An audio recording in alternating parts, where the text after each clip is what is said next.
Welcome, dear listeners, to History with Herodotus, where we embark on a journey through the vast expanse of human experience, uncovering the secrets of the past and illuminating the present.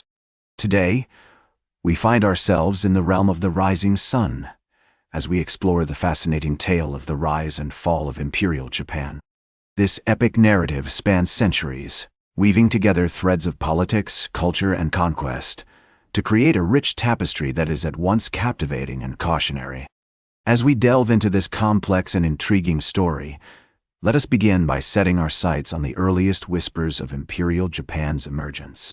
We find ourselves in the misty dawn of Japanese history, around 400 BCE, when the islands of Honshu, Kyushu, and Shikoku were home to a myriad of tribal communities, each with their own distinct culture and traditions. The Yayoi period, which spanned from approximately 300 BCE to 300 CE, marked a significant turning point in Japanese history, as it saw the introduction of rice agriculture, metalworking, and other technologies that would shape the course of Japanese society. It was during this period that the legendary Emperor Jimmu, said to be the descendant of the sun goddess Amaterasu, is believed to have founded the Japanese state in 660 BCE. According to tradition, Emperor Jimmu established his capital at Kashihara, in what is now Nara Prefecture, and began to consolidate power, laying the foundations for the imperial system that would endure for centuries. As we explore the early history of Imperial Japan, we encounter key figures such as Emperor Sujin, who ruled from 97 to 30 BCE, and is credited with establishing the first permanent capital at Makamuku. We also find the legendary Prince Yamato Takeru, who lived during the reign of Emperor Keiko, from 71 to 130 CE, and is said to have played a crucial role in the unification of Japan. The introduction of Chinese characters, known as kanji, revolutionized Japanese writing and literature, enabling the creation of complex texts and historical records. The influence of Buddhism, which arrived in Japan via China and Korea during the 6th century CE, also began to shape the cultural landscape of Imperial Japan. The construction of magnificent temples, such as the Shitenno-ji in Osaka, which dates back to 593 CE, testifies to the enduring legacy of this period. As we wander through the ancient landscapes of Japan, we find ourselves in the midst of a vibrant and dynamic culture, where native traditions mingled with foreign influences to create a unique and fascinating civilization. The earliest history of Imperial Japan is a tale of conquest, consolidation, and cultural transformation, setting the stage for the triumphs and challenges that would come to define this enigmatic land. And so, dear listeners, we have reached the threshold of our journey into the heart of Imperial Japan's story. Having glimpsed the earliest stirrings of this mighty empire, we are now poised to enter the era of its greatest triumphs and most profound challenges.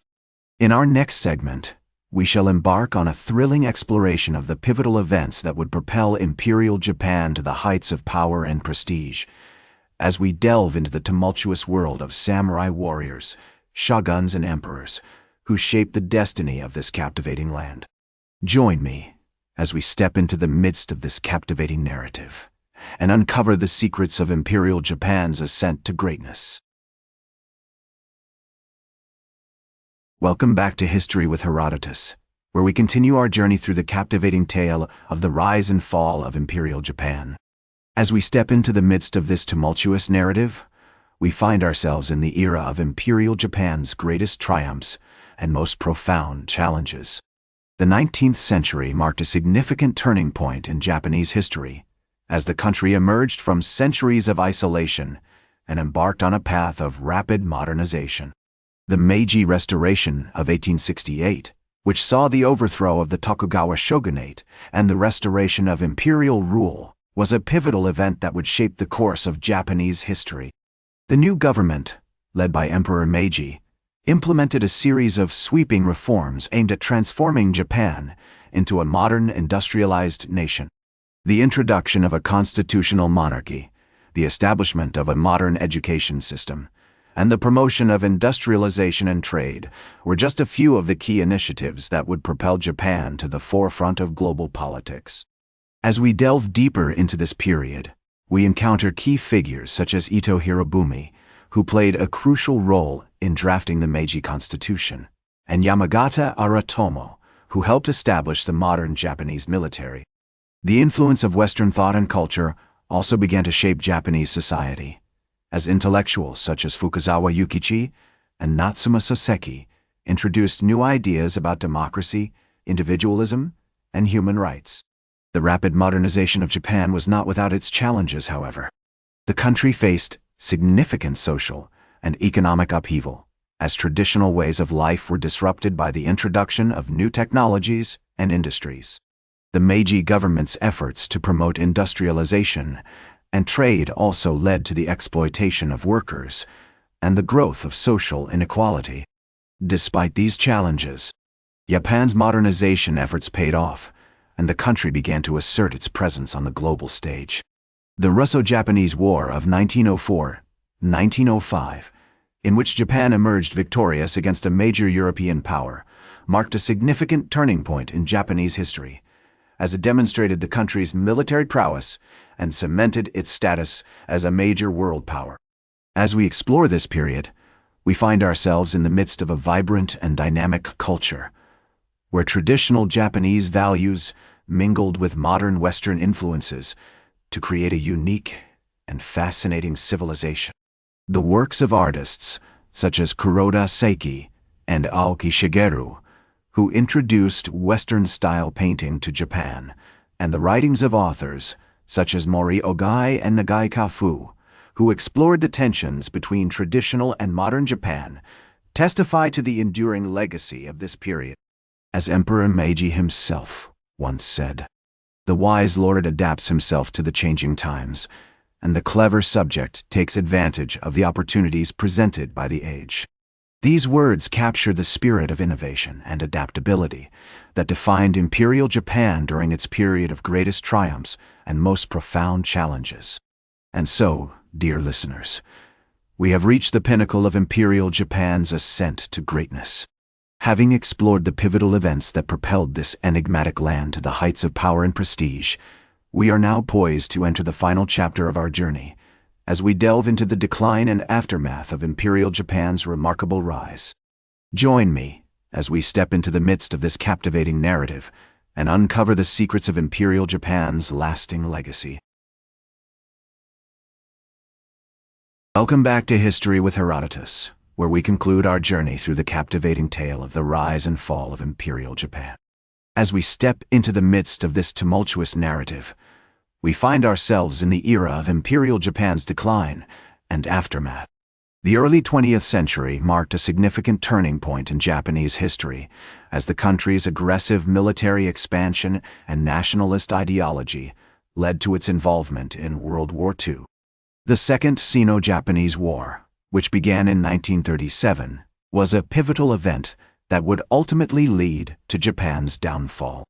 The war, sparked by a clash between Japanese and Chinese troops near Beijing, quickly escalated into a full-scale conflict, with Japan seeking to expand its control over East Asia.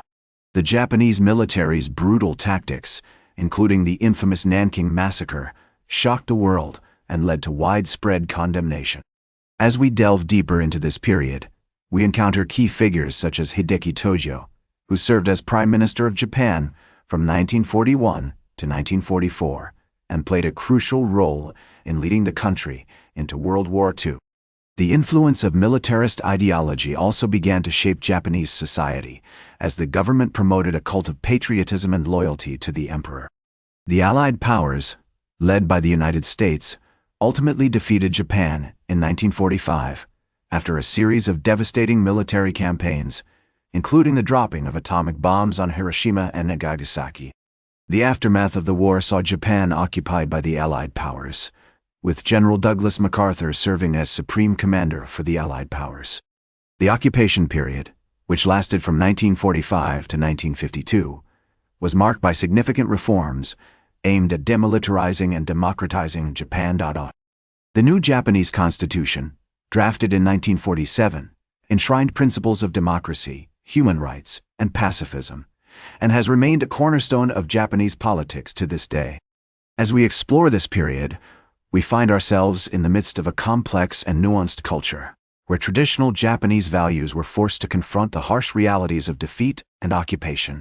The works of authors such as Junichiro Tanizaki and Yukio Mishima, who grappled with the legacy of Japan's wartime past, testify to the enduring impact of this period on Japanese literature and society.